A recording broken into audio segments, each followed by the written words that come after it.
3.5, 2.5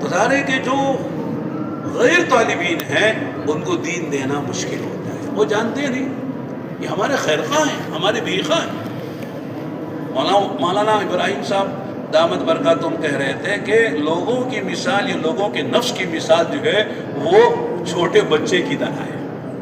چھوٹے بچے کو ماں باپ جو ہے دوا کھلائیں وہ پیتا نہیں ہے، لیکن ماں باپ محبت سے، پیار سے، نرمی سے مٹار، ہمارے کہتے ہیں مٹار کر اسے دوا پلاتے ہیں۔ وہ نہانا نہیں چاہتا، غسل نہیں کرنا چاہتا، غسل سے بھاگتا ہے، روتا ہے، لیکن اسے زبردستی اس کو غسل دیتے ہیں، پانی اس کو نہلاتے ہیں۔ کپڑے نہیں پہننا چاہتا، اس کو کپڑے پہناتے ہیں۔ کھانا نہیں کھانا چاہتا، زبردستی پکڑ کھانا کھلاتے ہیں۔ یہ تو ہر گھر میں ہے، ہر ایک کو تجربہ ہے نا۔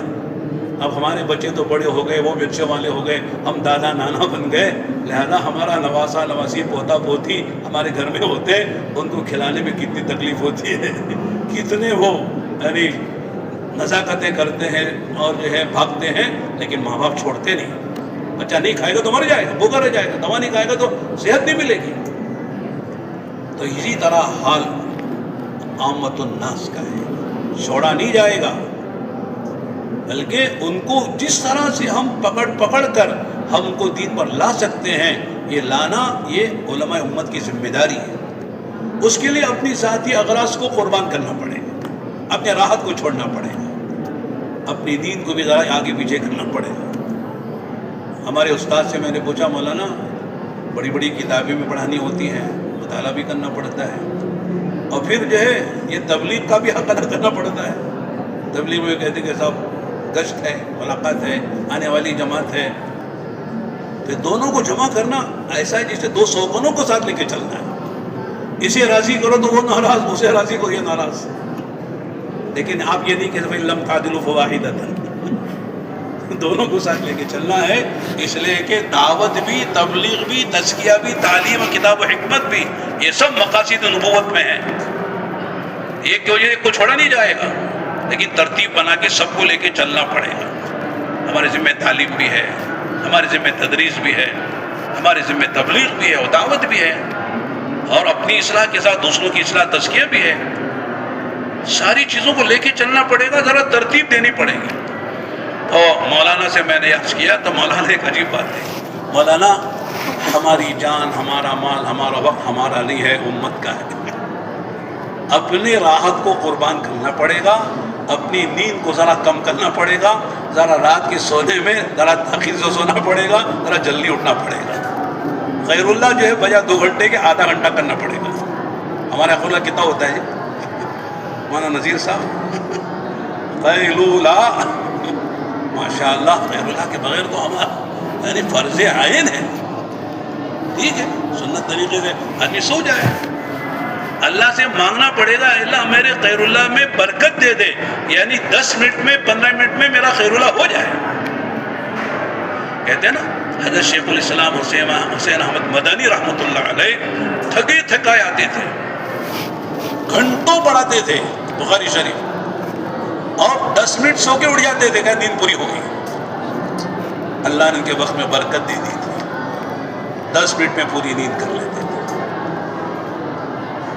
تو ہماری جو ذاتی ضروریات ہیں، ذاتی راحتوں کا ہمارا سامان ہے، اسے کم کرنا پڑے گا، اس لیے کہ کام کا وقت آج ہے، کل نہیں ہے۔ آج جو کر سکتے ہیں آج وہ کر لینا ہے، کل نہیں کر سکتے۔ کتاب الاحکام میں حسن بصری رحمۃ اللہ علیہ کا ایک اثر پڑھا، تابعین میں سے نا حسن بصری رحمۃ اللہ، کیا مقام تھا ان کا۔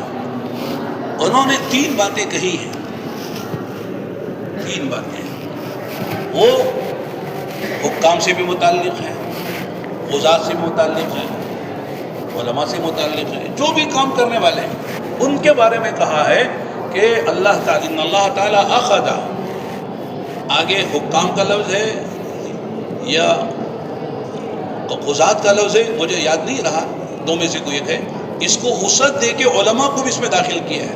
وہ کیا ہے؟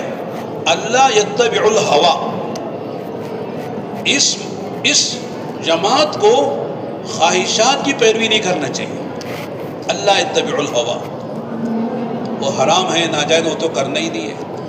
جو جائز خواہشیں ہیں اسے بھی نہیں کرنا، اسے بھی پورا نہیں کرنا، اسے قربان کرنا.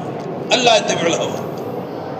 دوسری بات عجیب فرمائی، وہ اللہ یخشع الناس، لوگوں سے ڈرے نہیں. عام طور سے لوگ کہتے ہیں نا صاحب اگر ہم نے یہ بات کہی تو متولی صاحب کیا کہیں گے، صدر صاحب کیا کہیں گے، فلاں صاحب کیا کہیں گے، ہمارا کیا ہوگا، مسجد میں مدرسے میں کیا ہوگا.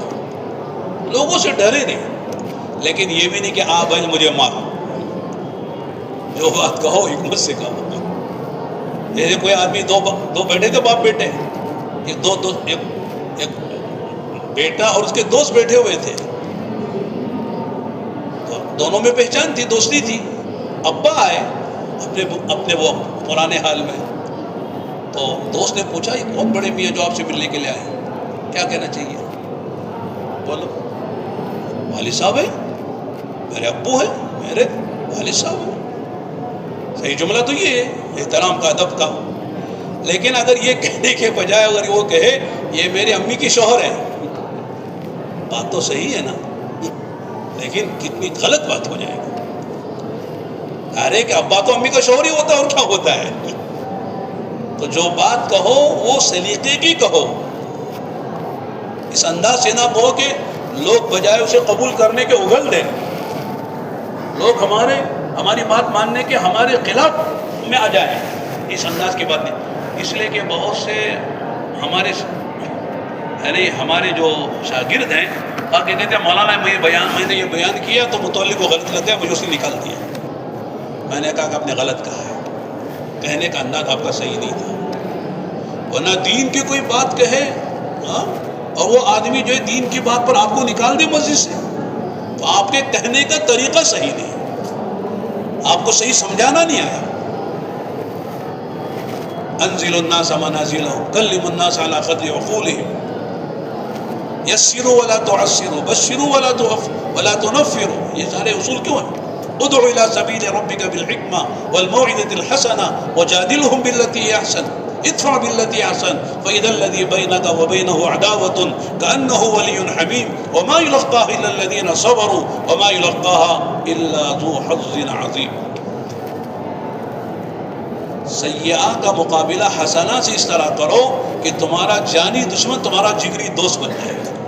یہ تاثیر ہے حسنہ کو، یعنی سیئہ کو حسنہ سے دفع کرنے کا. جانی دشمن جگری دوست بنے گا. لیکن یہ کسے نصیب ہوگا؟ جو صبر کے گھونٹ پیے گا. صبر کرنا پڑے گا. صبر کے بغیر، حلم کے بغیر کوئی بھی آدمی اپنے پاس کی نعمت کو متعدی نہیں کر سکتا، آگے نہیں بڑھا سکتا ہے. امام کو بھی حلیم ہونا، خطیب صاحب کو بھی حلیم ہونا، دائی کو بھی حلیم ہونا، مفتی کو بھی حلیم ہونا. میں کہتا ہوں شوہر کو بھی حلیم ہونا. شوہر حلیم تو گاڑی چلے گی. بیوی عالم کی بیوی اور بڑی نزاکتیں کرتی ہے. اسے پتہ ہے یہ عالم صاحب ہے، میرے حقوق جانتے ہیں، میرا کتنا بڑا ان پر حق ہے. وہ نزاکتیں زیادہ کرے گی.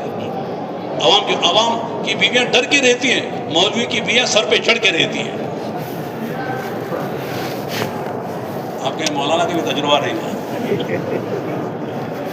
ہینڈل کرنا ہوتا ہے، لے کے چلنا ہوتا ہے. اس لیے کہ ہم جانتے ہیں کہ صاحب جو ہے بیوی جو ہے عورت وہ ٹیڑھی پسلی سے پیدا ہوئی ہے، اور پسلی کا کمال اور حسن اور اس کا کام ٹیڑھے رہنے ہی میں ہے. پسلی کو یہ ہڈی ہے نا، پسی ہے پنڈلی کی، اس طرح سیدھا کر دو پھر پسلی کہلاتی ہے. وہ اپنا کام کرے گی، اس کا حسن باقی رہے گا. ظاہر ہے کہ اس کا حسن ٹیڑھے رہنے میں ہے. ٹیڑھے رہنے سے وہ اپنا کام کرے گی. اس کو سیدھا کر دو گے تو توڑ دو گے. اسے ٹیڑھا رہنے دو، ٹیڑھے ہی بھی اس کا کام ہے.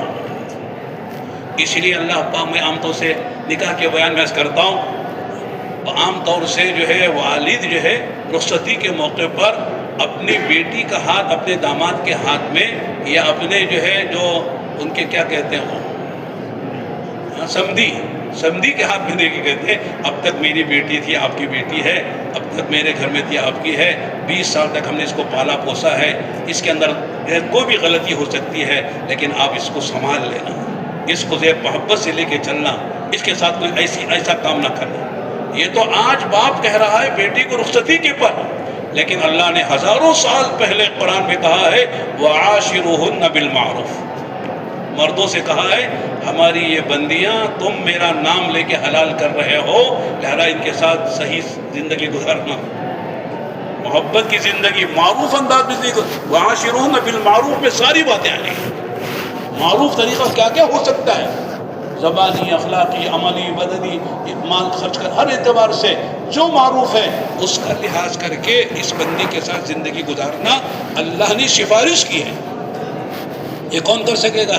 جو حلیم ہوگا، جس کے ناک پر غصہ ہوگا، تھوڑی تھوڑی بات، ذرا نمک زیادہ ہو گیا اب وہ ڈانٹ رہا ہے، ذرا کھانا دیر سے پکا ڈانٹ رہا ہے، صحیح ہوگا؟ مسئلہ وہ بتائے گی اگر اسے پتا ہے، وہ مفتیہ ہے، عالمہ ہے، میرے ذمہ پکانا نہیں ہے، پکایا کھانا آپ کو مجھے دینا ہے، وہ مسئلہ بتائے گی تو پھر کیا ہوگا؟ لیکن بیچاری کو مسئلہ معلوم ہے، پکا کے دے رہی، ڈر ڈر کے پکا رہی ہے کہ صاحب جو ہے وقت آگے پیچھے نہ ہو جائے، مدرسے جانے کا وقت ہے، 2 بجے کے 2:30 بجے نہ ہو جائے، ڈر رہی ہے۔ اسے پتہ ہے دودھ پلانا کہتے میرے ذمہ نہیں ہے، کسی سے پلا لو، اللہ سے بولا اللہ کو بولا کہ آپ کا بچہ آپ دودھ پلا لو، میں نہیں پلاؤں گی، یہ الگ بات ہے کہ پلانا چاہیے اسے اخلاقی اعتبار سے، لیکن اگر قانونی اعتبار سے وہ کہے میں نہیں دودھ پلاؤں گی، آپ کو پلانا پڑے گا، انا کو رکھ کے کسی مرزیہ کو بلا کر دودھ پلانا پڑے گا۔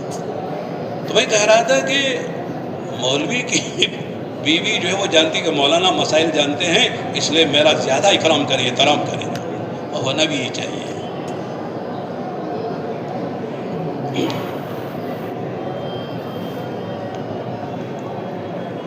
تو اب بات پھیل رہی ہے، مختصر یہ عرض کرنا ہے کہ میں نے بات شروع کی تھی کہ آدمی کی عزت، احترام، اس کی قیمت، اس کی قدر ذمہ داری کے ادا کرنے کے بقدر ہے۔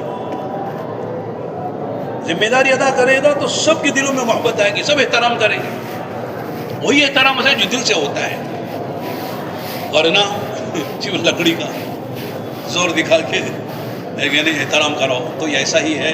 ایک صاحب نے بڑی اچھی مثال دی کہ کسی کے احترام میں لوگ کھڑے ہوتے ہیں نا، بے فلاں کے کھڑے ہو جاؤ، یہ دل سے احترام ہوتا ہے۔ تو لیکن ہم بیٹھے ہوئے تھے کسی مسجد میں چھپر کی، اوپر سے سام گر گیا تو سب کھڑے ہو جاتے ہیں نا، تو سام کے احترام بھی کھڑے ہو رہے ہیں کہ سام صاحب آ گئے ہیں، ذرا کھڑے ہو جاؤ، اس لیے کہ صاحب بڑے لوگ ہیں، بڑا آدمی آ گئے ہیں، یعنی دفع مضرت کے لیے بھی اکرام ہوتا ہے، وہ اکرام نہیں ہے جو دفع مضرت کے لیے، خوف کی وجہ سے، اندر کی عظمت کی وجہ سے جو احترام ہوتا ہے وہ اصل احترام ہے۔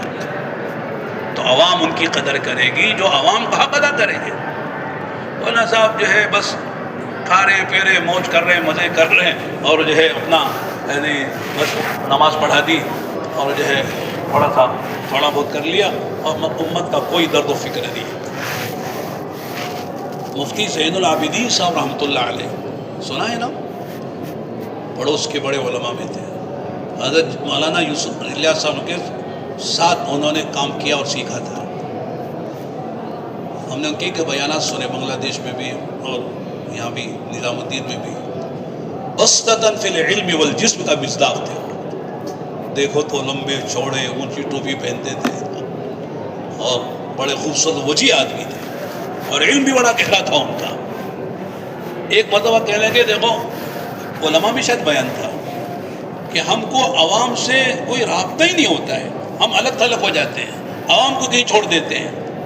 فرمایا کہ اللہ کے نبی علیہ السلام، جو حدیث ہے نا، مشہور حدیث ہے، ایک صحابی آئے، انہوں نے حضور کی مجلس چل رہی تھی، انہوں نے نماز پڑھی، ہو سکتا ہو تحیۃ المسجد ہو، تحیۃ الوضو، جو بھی نماز پڑھی ہو، نماز پڑھ کے آگے بیٹھے تو آپ نے کہا صلی فإنک لم تصلی، کہ جاؤ نماز پڑھو، تم نے نماز نہیں پڑھی۔ پھر انہوں نے نماز پڑھی، پھر آگے بیٹھے، پھر آپ نے کہا صلی فإنک لم تصلی، جاؤ تم نے نماز جا کے نماز پڑھو۔ تو 2-3 مرتبہ اس طرح ہوا، انہوں نے کہا اللہ کہ نبی مجھے تو ایسی پڑھنی آتی ہے، پڑھ رہا ہوں، آپ کہہ رہے ہیں کہ میں نے نماز نہیں پڑھی، حالانکہ میں نے نماز پڑھی ہے، تو مطلب یہ ہے کہ میرے سے کوئی ایسا قصور ہو رہا نماز میں کوتاہی جس سے میری نماز نہیں ہے۔ اور بتائیے کیسے؟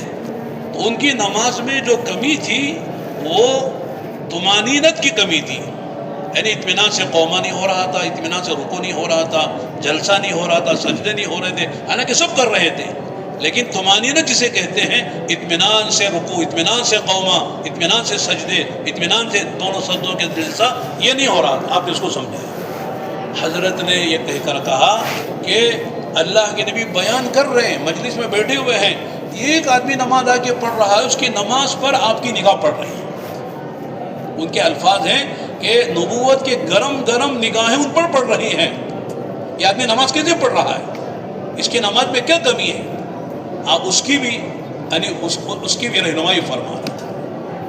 تو ہمارے ہاں جو ہے مصلی نماز پڑھ رہے ہیں برسوں سے، ان کی سورہ فاتحہ صحیح نہیں ہے، اتحاد صحیح نہیں ہے، دعائے قنوت صحیح نہیں ہے، ان کے رکوع سجدے صحیح نہیں ہے، طمانینت نہیں ہے، خشوع نماز میں نہیں ہے، پڑھ رہے ہیں وہ جیسے پڑھ رہے ہیں. اس لیے کہ ہماروں سے وہ رابطہ ہونا چاہیے جو نہیں ہو پا رہا ہے.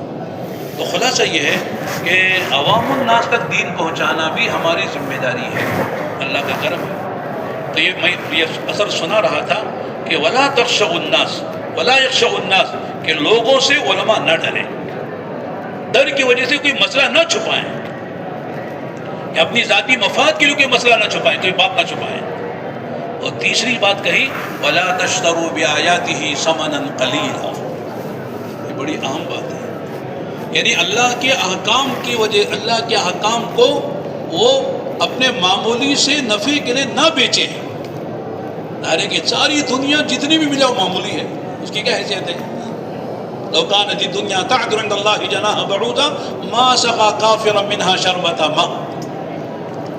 یہ تو ہم سناتے ہیں نا، اللہ کرے یہ حقیقت اندر اتر جائے، بڑی سے بڑی چیز سامنے آئے، آدمی لات مارے اس کی کوئی حیثیت نہیں. کسی مالدار کی طرف بللچائی ہوئی نگاہ سے نہ دیکھیں.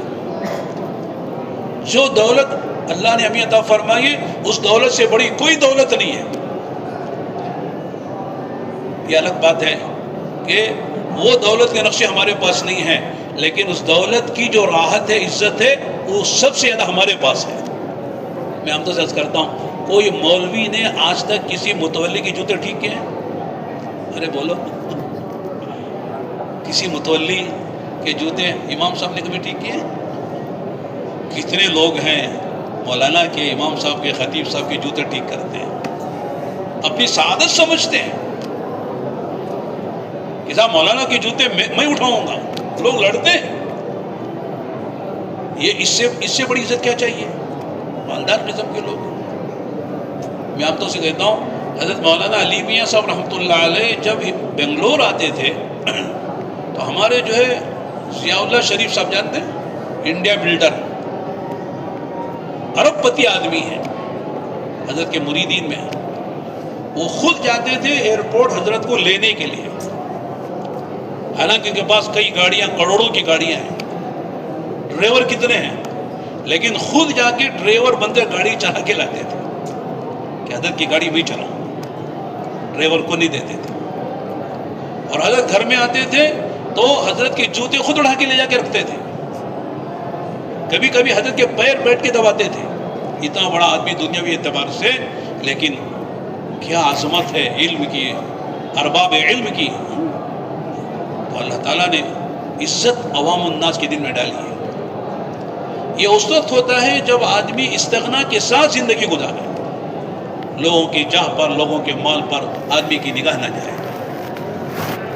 ایک حدیث ہے، چھوٹی سی حدیث ہے، ہم جانتے ہیں کہ جاء رجل الى رسول اللہ صلی اللہ علیہ وسلم فقال یا رسول اللہ دلنی علی عمل اذا عملت احبنی اللہ واحبنی الناس. اللہ کے نبی آپ کی خدمت میں حاضر ہوا ہوں، ایک بات عرض کرنے کے لیے، کوئی چھوٹا سا عمل ایسا بتا دیجئے جس کے کرنے کی وجہ سے اللہ کا محبوب، اللہ کے بندوں کا محبوب بن جاؤں. کیا کیا آرزویں تھی صحابہ کی، کیا رہنمائی کر کے چلے گئے، کیا سوال، اور سوال کا جواب کیسے ملا، اور ساری امت کی رہنمائی اس میں ہے. علی عمل میں تنوین برائے تصغیر ہے، چھوٹا سا عمل، بڑا نہیں کر سکتا ہمیں، چھوٹا عمل بتائیے. سوال جیسے تھا، جواب بھی ایسے پیارا. نبی کا کیا فرمایا؟ ازہد فی الدنیا یحبک اللہ وزہد فیما عند الناس یحبک الناس. چھوٹا سا جملہ ہے. دنیا سے بے رغبتی پیدا کر لو, اللہ کے محبوب بن جاؤ گے.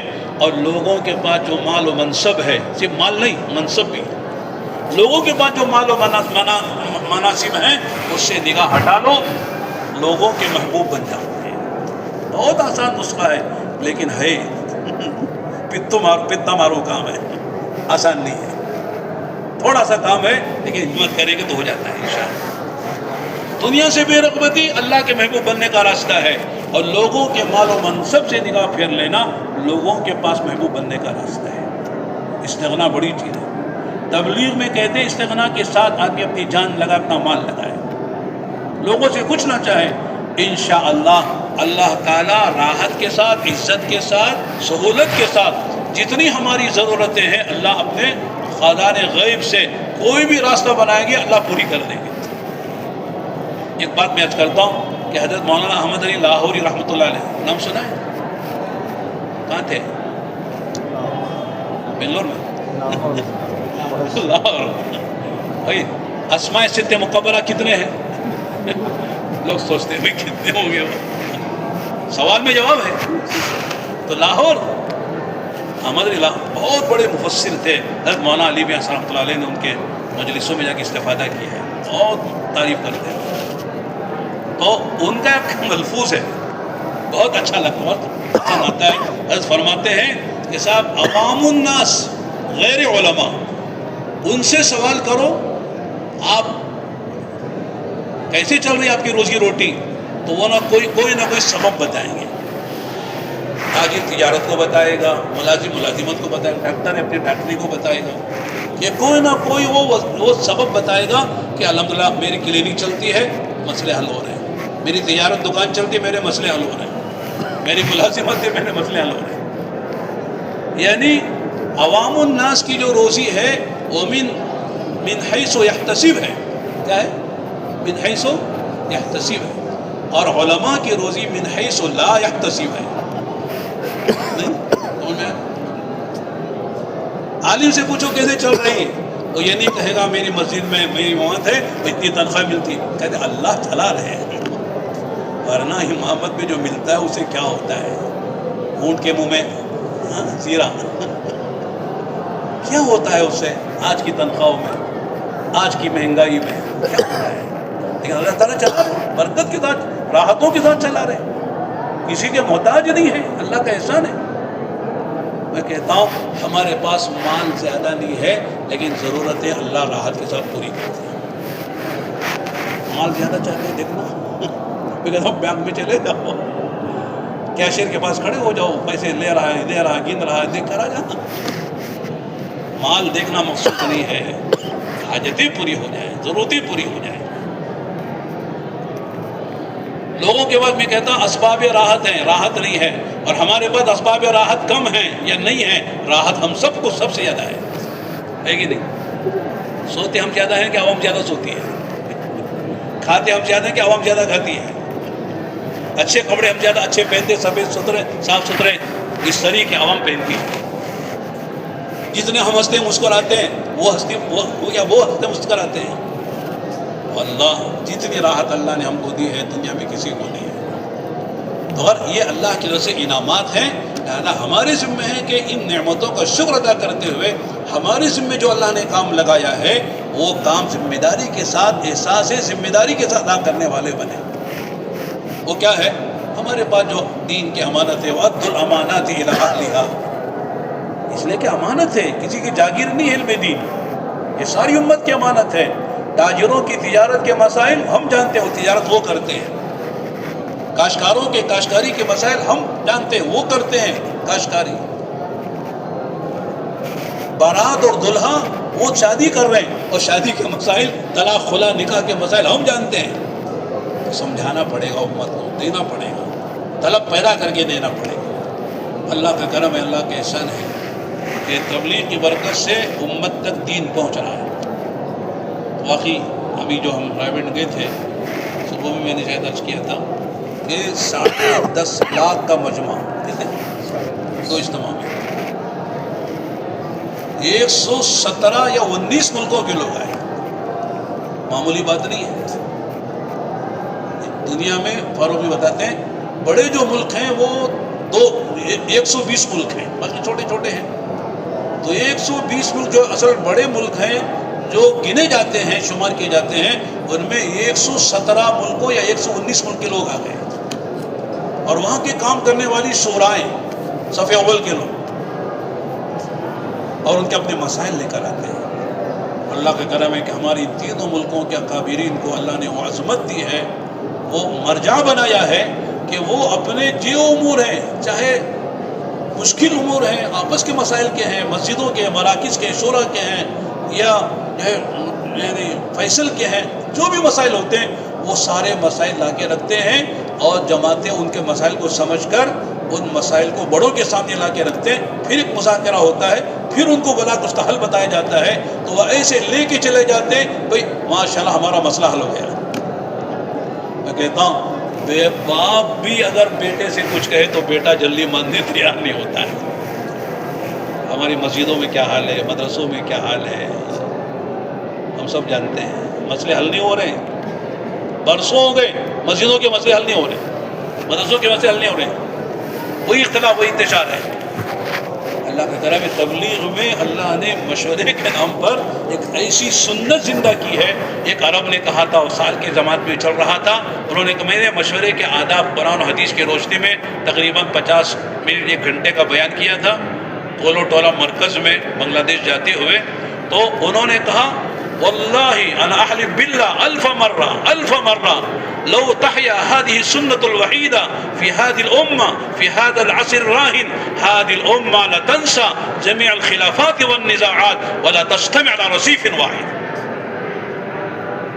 کیا بات ہے، تم نے جو مشورے کے آداب کتاب و سنت کی روشنی میں اور اللہ کے نبی کی حیات میں صحابہ میں جو بیان کیا ہے، اگر واقعی ایک ہی مشورے کی سنت آج کے زمانے میں امت میں زندہ ہو جائے تو امت میں جتنے اختلافات ہیں سارے اختلافات ختم ہو کر امت ایک پلیٹ فارم پر جمع ہو جائے گی. سارے نزاع، سارے جدال، سارے جھگڑے، ساری دشمنیاں، سارے آپس کے اختلافات سب ختم ہو جائیں گے. مسجدوں کے بھی، مدرسوں کے بھی، جماعتوں کے بھی، کمیٹیوں کے بھی، خاندانوں کے بھی، گھروں کے بھی، سب جھگڑے ختم ہو جائیں گے، صرف ایک سنت مشورہ زندہ ہو جائے. میں کہتا ہوں تبلیغ کے کام کو عالم جتنی گہرائی سے سمجھتا عوام نہیں سمجھ سکتی. آدمی اپنے ظرف کے اعتبار سے مصروف لیتا ہے، ظرف جتنا بڑا ہوتا ہے اس میں مصروف اتنا آتا ہے. نہیں، چھوٹے برتن میں چھوٹا، بڑے برتن میں بڑا. تو عالم ہے، وہ کتاب و سنت کو جانتا ہے، وہ جانتا ہے کہ صاحب یہ سادے کام میں کتنی گہرائی ہے، امت تک دین پہنچانے کا کتنا آسان راستہ ہے، امت کو جوڑنے کا کتنا آسان راستہ ہے، امت کی صلاحیتوں کو حق پہ لگانے کا کتنا بہترین راستہ اللہ نے ہم کو دیا ہے. لوگ جان و مال لے کر آ رہے ہیں، 4 مہینے نکلنا آسان ہے. ڈاکٹر صاحب، انجینئر صاحب، فلاں صاحب، فلاں مالدار صاحب، فلاں صاحب، مولانا صاحب، سب 4 مہینے نکل رہے ہیں. اللہ کے بندہ یہاں اذان ہو رہی ہے، اذان نقان چھوڑ کر مسجد میں آنا مشکل ہے 10-15 منٹ کے لیے. جمعے کو خطبہ سننے آنا مشکل ہے. میں لال مسجد میں 38 سال سے جمعہ پڑھا، کتنے سال؟ 38 سال سے. آج بھی ایک مجمع آتا ہے، آخر میں آ کے وہ نیند پوری کر کے سلام پھیر کے بھاگ جاتا ہے. ہفتے بھر کی نیند، تھکان اتارنے کے لیے گرم گرم پانی. ہمارے یہاں پانی لوگ نہاتے ہیں، دودھ نہیں نہاتے، گھی نہیں نہاتے، تیل نہیں نہاتے، پانی نہاتے ہیں. یو پی میں کہ پانی نہا رہے تو ہنستے ہیں. پانی تو آدمی کیا نہاتا ہے؟ پانی تو نہاتا ہے، کیا ضرورت ہے بولنے؟ نہانے گئے، غسل کرنے گئے، کافی ہے. پانی نہانا کیا ہے؟ لوگ ہمارا مذاق اڑاتے ہیں. غسل کر کے آتے گرم گرم پانی سے، اور آگے اطمینان کے ستونوں سے دیوار سے ٹیک لگا کے سو کے جاتے ہیں. گھر میں نیند کا موقع نہیں، دکان میں نیند کا موقع نہیں، نیند پوری کرنا. تو 4 مہینے نکلنا آسان ہے. عام طور سے ہم روانگی کی بات میں جب جماعتیں بیرون جاتی ہیں یا 4 مہینے، ہم کہتے ہیں بھائی آپ کی سب سے بڑی قربانی یہ ہے کہ آپ نے بڑی قربانی کے ساتھ 4 مہینے نکالا ہے. لہذا 4 مہینے اصول کرنا ہے. 4 مہینے اصول ہوں گے وہ اعمال سے. 4 مہینے میں ہر دن کے جو اعمال ہیں وہ 120 دن پورے ہونا چاہیے. تب جا کے آپ کے 4 مہینے وصول ہوں گے، ورنہ 4 مہینے گزر جائیں گے، یہاں بھی گزریں گے وہاں بھی گزر جائیں گے، سو کے بھی گزر جائیں گے، باتوں میں کھاتے پینے گزر جائیں گے. لیکن 4 مہینے میں ہر دن جتنے اعمال کرنا ہے وہ ہر دن کا عمل کرو گے. ہر دن تہجد پڑھو، ہر دن تکبیر اولیٰ سے نماز پڑھو، ہر دن کی تسبیح پوری کرو، تلاوت پوری کرو، ہر دن کے نوافل پڑھو، ہر دن کے گشت کرو، ہر دن کا مشورہ کرو، ہر دن کے جتنے اعمال ہیں سب کرو گے تو آپ کے 40 دن وصول ہوں گے، ورنہ 40 دن گزر جائیں گے. میں اس کر رہا تھا کہ لوگ وقت نکال کے آ رہے ہیں، جان مال لگانے کے لیے آ رہے ہیں. صرف ہم کو بتانا پڑتا ہے بھائی آپ کی جماعت وہاں جائے گی، وہاں جائے گی، یہاں جائے گی، لوگ بتانا پڑتا ہے. یہ سب کیسے ہو رہا؟ فضائل کے راستے سے ہو رہا ہے. فضائل میں اتنی طاقت ہے کہ امت جان و مال کو لے کے آ رہی ہے. تو اللہ کا کرم ہے کہ امت علماء سے جڑ رہی ہے، علماء سے قریب ہو رہی ہے، مدارس سے، ارباب علم سے، علماء سے امت جڑ رہی ہے. یہ الگ بات ہے کہ کہنا چاہیے کہ نہیں چاہیے، کہنا چاہیے معلوم نہیں ہے، ٹھیک ہے نہیں. یہ قیادت ہے جو کہہ رہی ہے کہ صاحب قلم کاغذ کی ضرورت نہیں ہے کہ نہیں؟ قلم کاغذ کی ضرورت ہے. قلم کاغذ والے ہم ہی تو لوگ ہیں، اور کون ہے؟ لکھنے پڑھنے والے ہم ہی تو ہیں. قلم کاغذ سے دعوت نہیں ہے. دعوت والا فریضہ جسم سے ادا ہوگا، صرف جسم و زبان سے. تو جتنے علماء نے تفسیریں لکھی ہیں، شروحات لکھی ہیں، فقہ کے مسائل استنباط لکھے ہیں، کتب خانے بھرے ہوئے ہیں، اللہ کے نبی علیہ الصلوۃ والسلام کے دعوت نامے ہیں، ہمارے اکابر کے دعوت نامے، یہ سب جو ہے اس کی ضرورت نہیں تھی، ہم موقع کر لیا ہے. اصل یہ ہے کہ جاؤ جا کے زبانی دعوت دو، گھوم کے دعوت دو، پھر کے دعوت دو. ہاں اب کیا کہا جائے؟ کتب اللہ بھی ہے، رجال اللہ بھی ہیں، کتابیں بھی ہیں، رجال بھی ہیں، دونوں ساتھ ہیں نا. تورات، انجیل، زبور، صحف، قرآن سب سے بڑی چیز ہے. تو اور چھوڑو، اللہ نے ان سب جھنجھٹوں سے ہم کو بچا لیا ہے. صحیح فکر کا ملنا یہ بہت بڑی نعمت ہے، اس لیے کہ آدمی کا عمل اس کے فکر کے تابع ہے. فکر صحیح ہے، عمل صحیح ہو جائے گا. فکر غلط ہے تو عمل غلط ہو جائے گا، اس کی ساری قربانی رائے گاہ چلی جائے گی، ضائع ہو جائے گی. اس لیے فکر کا صحیح ہونا ضروری ہے، اور فکر صحیح ہوگا صحیح فکر والوں کے ساتھ رہنے سے. نہیں غلط فکر والوں کے ساتھ رہے تو آدمی قادیانی بن جائے گا، اور کیا بن جائے گا معلوم نہیں. اس لیے صحیح فکر والوں کے ساتھ رہنا اور صحیح فکر کا مل جانا یہ اللہ تعالیٰ کی بڑی نعمتوں میں اس کا بڑی نعمت ہے. تو خلاصہ یہ ہے کہ ماشاءاللہ یہ ہمارے ہم سب علماء جو ہے وہ ہیں جن کا وقت لگا ہوا ہے. کسی کا سال لگا ہے، کسی کے 4 مہینے، کسی کا چلہ لگا ہے. مقامی طور پر ہم کام کرتے ہیں. تو یہ ہمارا کام وقتی نہیں ہے، یہ دائمی ہے، ہمیشہ کے لیے. روزانہ کرنا ہے، ہفتے میں کرنا ہے، مہینے میں کرنا ہے، سال میں کرنا ہے، اندرون میں بیرون میں سب جگہ کرنا ہے. ساری امت کی فکر کرنی ہے. میں نے فجر میں یہ بات کہی تھی، ہمارے کام میں تاثیر جو پیدا ہوگی وہ بقدر اخلاص ہوگی. اخلاص کے معنی صرف اتنا سمجھ لیں کہ سب کریں گے، کسی سے کچھ نہیں لیں گے، جس کا کر رہے اس سے لیں گے. نہ نام چاہیں گے، نہ مال چاہیں گے، نہ مقام چاہیں گے. تب اللہ تعالیٰ کام لیں گے. المخلصون هم مصابیح الہدیٰ، مخلصین ہدایت کا چراغ ہے. جتنا اخلاص ہوگا اللہ اتنا کام لیں گے. ہمارے ماضی قریب ماضی بعید کے بزرگوں کو دیکھیں، ہندوستان کے ایک ایک آدمی سے اللہ نے کیا کام لیا ہے. حضرت مجدد الف ثانی رحمۃ اللہ علیہ سے کتنا بڑا کام ہوا. حکومت کے نظریے ختم ہو گئے، باطل نظریے. ایک آدمی سے اللہ نے اتنا بڑا کام لیا. حضرت شاہ ولی اللہ محدث دہلوی رحمۃ اللہ سے کتنا اللہ نے بڑا کام لیا. ہمارے اکابر دیوبند سے کتنا اللہ نے بڑا بڑا کام لیا. چند افراد تھے، اللہ نے کتنا بڑا کام لیا. یہ مخلصین تھے، امت کے خیرخواہ تھے، اللہ نے اسے کام لیا. تو اللہ کی آج بھی وہی سنت ہے جو اخلاص کے ساتھ خیرخواہی کے جذبے سے اللہ کو راضی کرنے کے جذبوں سے کرتا ہے، اللہ اس کی دنیا بھی بنا دیتے ہیں اور آخرت تو بن ہی جاتی انشاءاللہ. جس کی آخرت بنے گی اس کی دنیا بھی بنے گی. ذرا سا حالات آئیں گے 19-20، لیکن اللہ تعالیٰ راہیں کھول دیں گے. اس لیے اس وقت جو ہے تقاضا یہ ہے، ہم علماء سے جو وقت لگائے ہوئے ہیں، کہ ایک تو تقاضا یہ ہے کہ بیرون کی جماعتیں ماشاءاللہ اس وقت ہمارے صوبے سے خوب بن رہی ہیں، شہر سے بھی بن رہی ہیں اور اضلاع سے بھی بن رہی ہیں. امید ہے 150 سے زیادہ جماعتیں ابھی کچھ جا چکی ہیں. رمضان تک انشاءاللہ 150 جماعتیں بن جائیں گی. بیرون کی، جس میں 4 مہینے مردوں کی جماعتیں ہیں اور 2 مہینے کی ماہ مستورات جماعتیں ہیں۔ اس میں ہم علماء جو جا سکتے ہیں، ذرا سی محنت کر کے، کوشش کر کے، ترتیب بنا کر رمضان تک بھی وہ 4 مہینے یا 2 مہینے ماہ مستورات، بہت سے ماشاء اللہ علماء ہیں جنہوں نے 3 دن لگایا مستورات میں، اشرا لگایا، چلا لگایا، اور ان کا جو ہے ماشاء اللہ بیرون جانے کا نصاب جو ہے تبلیغ میں وہ پورا ہو گیا ہے، 2 مہینے جا سکتے ہیں۔ تو 4 مہینے نہیں جا سکتے، مستورات کے ساتھ 2 مہینے جانے کی گنجائش ہے تو 2 مہینے چلے گئے۔ یہ 2 تقاضے ہیں بیرون کے۔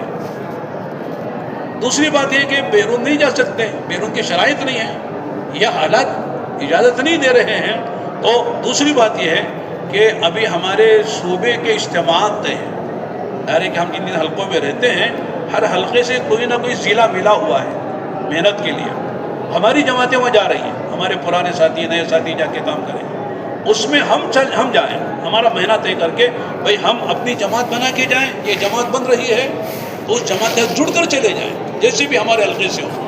ایک تقاضا یہ 4 مہینے جا سکتے 4 مہینے جائیں، نہیں جا سکتے تو کم سے کم جو ہے چلا چلے جائیں، ایک تقاضا یہ۔ دوسری بات یہ کہ اگر ہم مستورات میں چلا جا سکتے ہیں، رسین لگ گئے، مستورات میں جا سکتے چلا اندرون میں، اس کی بھی ترتیب بن سکتی ہے۔ یہ نہ سمجھے کہ صاحب مستورات میں مجھے کیا ضرورت ہے چلا جانے کی، میں مولانا صاحب ہوں، میری گھر والی مولویت تو نہیں ہے، میرے اندر ماشاءاللہ وہ جذبات ہیں اور میرا وہ فکر ہے، لیکن گھر والی کا تو نہیں ہے۔ ظاہر ہے کہ گھر والی کا فکر دنیا کا ہو، میرا دین کا ہو، اور جو ہے اور دعوت کا ہو، تو گاڑی چلنا مشکل ہو جاتی ہے۔ 2 پہیے ہیں، ایک 2 ویلر کے، ایک پہیے کی ہوا اتر جائے تو چلے گی گاڑی، مشکل ہو جائے گی، اس میں بھی ہوا بننی پڑے گی، یا جو ہے اس کا پنچر ڈالنا پڑے گا، یا اسٹپنی بدلنی پڑے گی، دونوں پہیوں میں ہوا ہوگی تو منزل میں پہنچیں گے۔ اسی طرح گھر والی کا بھی مزاج بنے گا تو پھر ہمارا کام آسان ہو جائے گا، اس لیے ان کو بھی ساتھ لے کے چلنا ضروری ہے۔ اس لیے کہتے ہیں ہمارے گھر میں بھی تعلیم کا ماحول، فضائل عمل کی تعلیم، اس لیے کہ ہم ہی جانتا ہوں مسائل فضائل، میری گھر والی کیا جانتے ہیں، میری امی کہاں جانتی ہے، میری بہنیں کیا جانتی ہیں، میرے گھر کے اندر جو افراد ہیں مرد اور عورت وہ کیا جانتے ہیں، ان کے لیے تو ضروری ہے۔ تو اس لیے چلہ بھی اگر کوئی ترتیب بن سکتے تو چلہ لگائیں۔